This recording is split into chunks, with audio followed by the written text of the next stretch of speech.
ஃபைனலா மால்தீவ்ஸ்ல இருந்து கிளம்பக்கூடிய டைம் வந்தாச்சு. நாளைக்கு தான் எங்களோட ஃபிளைட். அதுக்கு முன்னாடி நான் என்னெல்லாம் பர்ச்சேஸ் பண்றேன்னு உங்க கூட ஷேர் பண்ணிக்கிறேன். மேக்ஸிமம் இங்க இருந்து ட்ரெஸ் எல்லாம் வாங்க மாட்டேன். என் பொண்ணு உண்டியல்ல சேமிச்சு வச்ச காசுல அவளுக்கு ஒரு ட்ரெஸ்ஸும் ஒரு ஷூவை மட்டும் வாங்கிக்கிட்டேன். அப்புறமா நைட் லேம்ப் பிளஸ் மஸ்கிட்டோ கில்லர்னு ஒரு லேம்ப் இருந்துச்சு. அது கொஞ்சம் ரேட்டு கம்மியாகவும் பார்க்கறதுக்கு அழகா இருந்துச்சு. அதனால அதுலயும் ஒன்று வாங்கிக்கிட்டேன். என்னதான் இங்க சாக்லேட் ரேட்டு ஜாஸ்தியா இருந்தாலும் வீட்டில் உள்ள சின்ன பிள்ளைங்க பெரியவங்க எல்லாருமே சாக்லேட்டுக்கு எதிர்பார்க்க தான் செய்வாங்க. அதனால கொஞ்சம் சாக்லேட்டும் வாங்கிக்கிட்டேன். அப்புறமா ரிலேட்டிவ்ஸுக்கு கொஞ்சம் ஆக்ஸ் ஆயில் பர்ஃப்யூம் இதுலயும் கொஞ்சம் வாங்கிக்கிட்டோம். ஏன்னா கண்டிப்பா இது எதிர்பார்ப்பாங்க.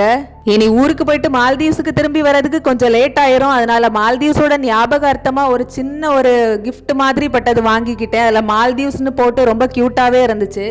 அப்புறம் வழக்கம் போல எல்லாரும் வாங்கிட்டு போற அந்த டின் ஃபிஷ் தான் ரிலேட்டிவ்ஸ் எல்லாருக்கும் 2 பாக்கெட் வாங்கிக்கிட்டேன். ரேட்டும் கொஞ்சம் கம்மியா அஃபோர்டபுளா நல்லா வேற இருக்கும். அப்புறம் பேக்கையும் பேக் பண்ணி முடிச்சாச்சு. இனி கிளம்பிட வேண்டியதுதான்.